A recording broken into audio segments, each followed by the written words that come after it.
I wish I had the ADHD that makes you read books, lol. Gotta be real with you. I don't think any kind of ADHD makes it easier to read. It is attention deficit, right? I think what you're looking for is not having ADHD or possibly medicating your ADHD. I used to have the ADHD. Well, nothing means anything anyway, so who cares? Doesn't hurt to start with audiobooks, then lean into reading later. Yeah, or maybe get into short stories, you know?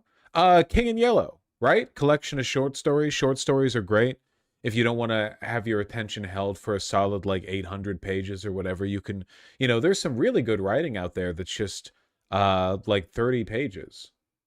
You can sort of dip your toe in a little bit. I do think, look, I'm not saying audiobooks are bad. I do think that they are meant to be disposable a little bit, right? Like you listen to them and you're like, oh, uh-huh. But I don't think they grip your mind the same way the cognitive process of reading text and processing it does. What about fan fiction, Lamau? Well, the problem with fan fiction is that overwhelmingly it's really poorly written.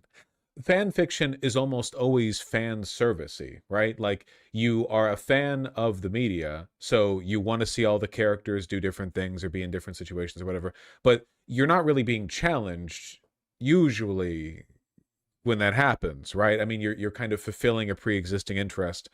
It's the tropification of media, right? The ideal artistic experience is one where you go in with very, very few expectations, and then your mind is blown in a way that you couldn't have possibly expected, right? It's one of the reasons why I'm so much not a fan of the, that TikTok or BookTok or Book Twitter, whatever trend where you search for, especially romance, because it's always women doing this. You search for books based on the tropes they contain. So you're really like removing the cognitive element of the, like, it's one thing to be interested in a particular genre, I get that, but if you're looking for individual tropes and plot contrivances and stuff, it's like, damn, like the book's pre-written, you know exactly what's going to happen. The kiss only version, oh man, that shit's crazy. I have to hope that's not like a real developing trend, and rather it's just like a Hail Mary bid at getting virality. Here, wait, hold on. I found it. I found it because I quote tweeted it. Like Christmas. All right. Fucking copyright audio, obviously.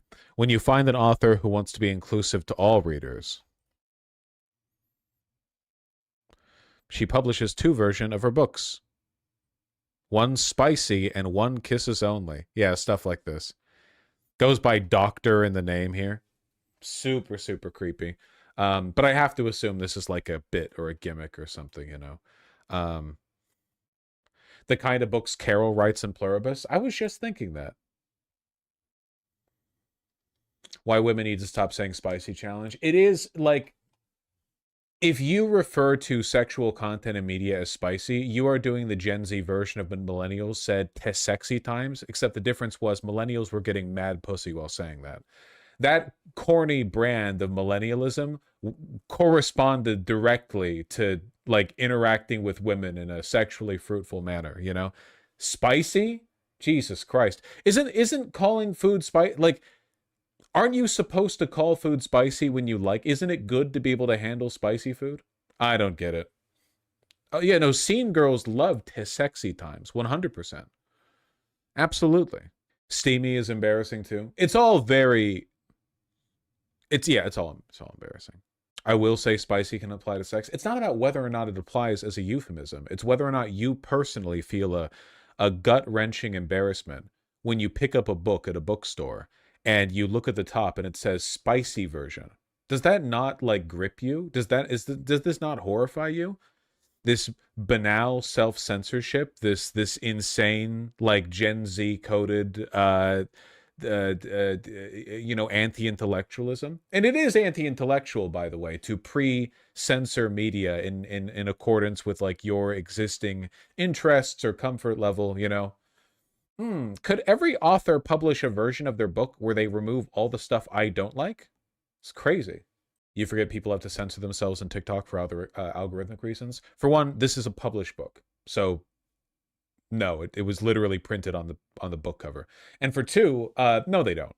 The embarrassing self-censorship of TikTok is mostly self-inflicted. There are plenty of ways to maturely speak in a euphemistic sense about sensitive topics without engaging in these insane, anti-human, unalive, whatever, their preferred, fake words. You can talk about it, okay? It's not, listen, cartoons have been getting away with gesturing at adult themes and topics for decades without using embarrassing fake words like that. People choose to do it because it's turned into its own language. Chinese netizens mock Westerners so hard at censorship workarounds. Yeah, Masaigu, but it's clearly not working out for them because those Chinese netizens have even less sex than American Gen Zers. So I don't know. In terms of how much this is damaging the collective social sexual psychosis, the collective consciousness, I don't know if it's necessarily working out more in their favor, Truly, who gives a fuck, dude? I think this is the death of civilization, personally. In my opinion, I think it's the end of all things. It is over. Yeah. We'll die because of spicy books. No. We'll die because of the non-spicy edited versions, actually. The end of all things is not being sexual. I mean, sort of, yeah, right? Like, if you think about it, kind of. That would actually end things for the species.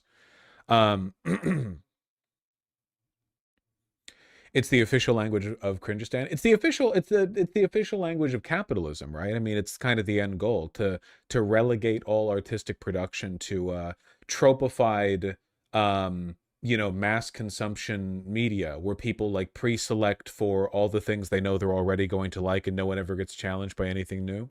It's all symptomatic, We need to go back to aspirational literacy. People need to be embarrassed if they're illiterate, and there need to be 5 books. All of them are written by extremely racist white men, and we all need to either work hard to learn to read them or pretend to have read them so we fit in at parties. That's what we had a better model like 80 years ago, okay? We need to return, yeah.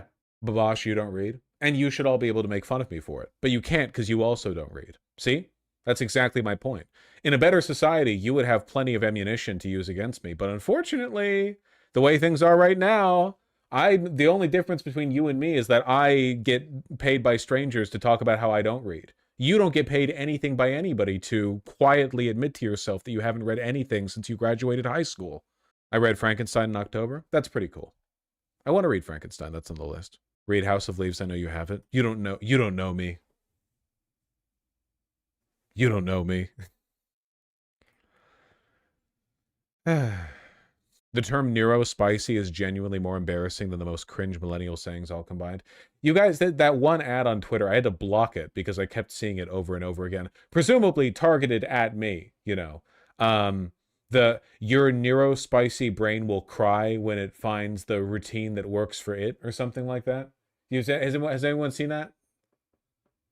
That like specific combination of words? Please tell me I'm not the only one Twitter directed that ad towards. Okay, a few of you say you've seen it. Okay, that's good. Real question: is modern internet algorithm speech akin to newspeak? It being a form of self-censorship, or is it fundamental to it?